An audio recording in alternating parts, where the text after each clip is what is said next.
Hello everybody and welcome back to World of Warships Legends. My name is Spartan Elite 43 and tonight we are back in the Gouden Quickie.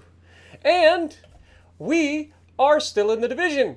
And this time we have 3 of us and we're not all in battleships. Shocker. It's almost like we do know what we're doing when we're not trying to do a specific thing. But yeah, I decided to get in the Gouden. We've got Butters in the Destroyer. I believe it's a gearing. And we've got Godzilla in the Louisiana? Question mark? I don't remember what he chose. But either way, we are on Mountain Pass. And initially when I thought about this map, I was like, you know what? I don't think that this is the best ship for this. But then I got to thinking, I've got a full concealment build on this thing and can get down to 8.7 kilometers away from somebody and they don't know I exist. With a super cruiser. Yeah. And this map does have a lot of island cover, which makes it pretty funny for a cruiser. Specifically, if nobody does anything smart on the enemy team. And, newsflash, nobody does anything smart on the enemy team. So we are going to get to have a little bit of fun with this thing. Specifically at the expense of one very unfortunate decision from a enemy Grosse Kurfurst. It's always a Grosse Kurfurst, isn't it? It's just the easiest damage farm in the world, right? Like, you just know that it's the easiest thing in the world to just damage regardless of what ship you're in. You're like, I'm in a destroyer? Oh, look, a Grosse Kurfurst. Let me go murder that thing. Oh, I'm in a battleship? Oh, look, a Grosse Kurfurst. Let me murder that thing. Oh, look, I'm in a cruiser. Oh, look, a Grosse Kurfurst. Let me murder that thing. Nobody cares about a Grosse Kurfurst except for the fact that it's going to inflate their damage from the match, right? So here, take a shot behind the island. You can see we do not have range, right? But because we shot at the Grosse Kurfurst, he's actually going to start turning this direction, which is the exact wrong move that you want to do in a situation where you might be up against a, well, the new battle carriers for the Americans or these Dutch cruisers. Because as soon as you turn towards us, that's exactly what we wanted. And as soon as you get in range, you're going to have a bad time. Now we switch over to HE, and we're going to go ahead and drop our first airstrike, just trying to get the shells, or get the strike lined up, because we know he's there. And then our gearing gets in a fight with their gearing. I can't unfortunately help because he's behind the island. You know, islands work both ways. Sometimes it's glorious, and sometimes not so much. But we do get our double fire right there, which means that our GK is perma-doubled because he put out the single fire at the beginning. You gotta love it, right? You put out a single fire, I've said this many times, if you put out a single fire, you're doomed, and you're guaranteed. It is karma, right? And then we go ahead and drop another one. Now, I shouldn't do this, because more often than not, he's going to have fight fire with fire on, right? So we have a perma-double going, but we go ahead and drop another airstrike on him to get more damage. We get more damage and no fire. We got extremely lucky right there to not trigger his fight fire with fire. But as you can see, as he tries to kite away, he's burning very quickly, and we're already over 60,000 damage. This is just rude. It's just rude. And what can he do? Nothing. He can't do anything except run away. That is the correct choice when you're up against these things if you don't have a direct line of sight on them. If you can fight them directly, that's a different story. But if you don't, and you specifically don't know where they are, just turn and get away. Because the further you get away from them, they really don't have the longest airstrike range. It's not...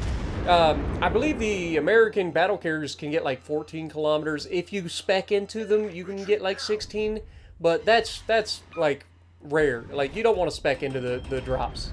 It's just not worth the extra range. I'd much rather have better guns and stuff as well because you use them more often. So personally, I go for the reload build on my battle carriers. But here's the funny thing. Our intrepid GK has decided he no longer wants this fight. Watch what I do next. Look at this poor little Montana. Another ship known for being farmed. Because most of the time they're broadside, and any other time, I mean, I'm in a cruiser, so I don't care. But just going to use the edge of this island to be an absolute pain in the neck. As this man eats a wall of skill and eats my my freaking drop. He puts out his fire. Again, putting out a single fire. But then again, he may have taken a torpedo and gotten a flood there, so we'll give him the benefit of the doubt.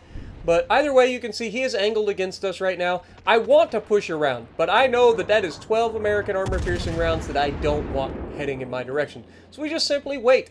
We use our guns where we can. We're trying to get pins. You know these are good guns. It's just about trying to hit the ship. He's kind of moving and maneuvering at the moment. So getting a good solid hit against his broadside isn't exactly happening at the moment, but it will eventually. And then you can see I look over at my gearing and I'm like, hey, you wouldn't happen to by chance still have your smoke screen, do you? Because I would love to come out and start punishing this Montana. And then I remember, I don't need a smoke screen. I'm 8.7 kilometer concealment. This man's like just sitting here, and there's nothing he can do. There's nothing he can do. Now, we see the wall of skill coming from our gearing, and I'm going to go ahead and make sure that between me and the gearing, this Montana does not survive this next couple of moments. Because I'm going to drop the bombs on top of him, and he's going to eat an entire wall of skill that he had no idea was coming. There you go. Another 10k damage. We got a triple fire out of that drop. How toxic is that? But he immediately gets dev struck by our gearing. And it's at this point that we have 91,000 damage. We have captured all 3 caps. The enemy is completely off balance. They don't know where they should be at any given moment. You can see there is a Howden over there. There's a Yamato over there. I've got a smoke screen here, which I would love to be able to use, but unfortunately, it's too late before I actually recognized it. So by the time we do get potentially slowed down, the Yamato we wouldn't be able to shoot him anyway, probably. So we're just going to go ahead and roll through the smoke, shoot at the Yamato. Everybody else is running away. There's a destroyer spotting us from Charlie right now, but he's really not that big a deal. And right now, we're just trying to farm damage before the game ends, because right now the game is almost over. Like, this game is just textbook World of Warships Legends nowadays. As you get a few people make stupid plays early on, and then it's just Raffle Stomp City, right? The Kurfurst is still alive, shockingly, but not shockingly, because he just turned and ran. There's not much he can do at this point. And next, you're going to see me make a decision that I probably shouldn't have. And that decision is, I'm going to turn away from this Alaska to chase after this kite in the grosser Kurfurst, right? Now, I could have went over and dealt with this Alaska, because he's going to sit behind that island, and surprisingly, he's going to sit there for quite a while. If I'd have gotten closer, I could have just dropped that man multiple times, and I would have had even more damage in this, because that gross Kurfurst is not going anywhere, right? Like, where's he going to go? He can't get to estuary from here, so he's not got a long ways to get away. But I decided to go for the GK just because, you know, he's healthy, I can deal with him, and I can kind of irritate him at the same time, right? You can see I am looking over at the Alaska, but he's just outside my range. I can't do anything there. So we just go back to shooting at the Kurfurst. Kurfurst, he ain't even got his guns pointed in the right direction, man. And so we go ahead and take a shot. You can see his rear guns are swinging over. His front guns are just about to get over here as well.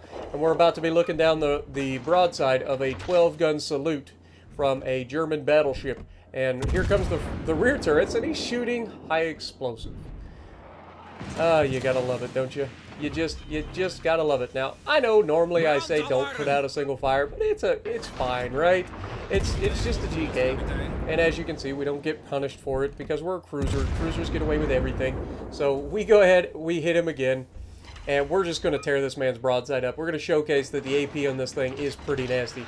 But to his surprise, he is going to evolve right in front of our eyes. He is going to load armor piercing, and that's when things start to get a little bit interesting, because I know that I can murder this guy, right? Like, there's no question. We're almost in range with our drop, and then, of course, he's still sailing broadside, and here comes the armor piercing. So I'm like, oh, okay, well, time to get skinny. So we're going to turn in just a little bit here. We take a little bit of damage, but we Citadel the Kurfurst. Of all the things, I Citadel the Kurfurst with this thing. Again, don't sleep on the armor piercing of a supercruiser, guys. Just don't. It will almost always bite you right in the backside. So don't do it. Now here you can see I'm like, okay, well, this is the danger one. I shouldn't have tried to get my rear gun in here. This one could have gotten me killed. Probably should have gotten me killed if we're honest, but fortunately, his aim wasn't the greatest because, you know, Kurfurst.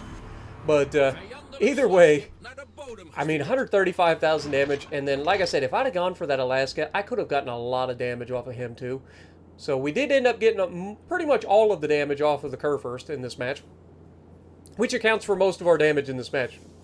Even though we did get a little bit of damage off of the, what do you call it? The Montana as well. Sorry, I just couldn't remember what it was. But as we push over, we don't know what this cruiser is, but he's been out here alive for a long time. There's a battleship there. There's a cruiser out there. So I'm like, okay, well, maybe we win. And it's a Brisbane. How is this Brisbane still alive, right? And, of course, as soon as I get in range to see him, the man loses all of his health. Does kill the Yamato, in fairness. But he's going to just turn full broadside in front of our freaking Worcester here. And I got to ask, if you're the Worcester in this situation, where's your armor piercing, brother man? You got a broadside light cruiser with a citadel the size of Texas. Okay, now I think he's loaded up the armor piercing. There we go. Shred that broadside, brother. And I'm at this range, I'm not expecting to hit him. I'll be honest. These guns are just not that accurate at this kind of range against a small target that's pretty easily able to dodge. But we're going to get some more shots out, and you can see, again, I'm just turning around, expecting the Brisbane to die at any moment. I take a shot at the Brisbane, and this is about what you can expect, right? I hit one shell out of that entire broadside, and every other shell just dodged him. But as we turn back, you can see that the game's almost over on points, one way or the other, but Alaska's the last guy alive. If he just gets spotted, he should be dead, right? But, yeah. Unfortunately, he's still behind the island, I think. Or he just came out from behind the island, but we still didn't get a chance to shoot at him. But overall, was a fun game. Thought it was a funny one for you guys, a quickie on a Saturday for you guys. But, yeah, 135,000 damage, top of the leaderboard. It goes to Butters in the gearing. I get midway down the team after just completely dominating a Gross Kurfurst. I don't know how that was rewarded, but still, we did what we have to do. I guess even the game doesn't respect a Gross Kurfurst. So let me know what you guys think down in the comments below, and if you like what I'm doing, punch the like button, leave a comment below, subscribe to the channel if you haven't already, and as always, I will see you in the next video.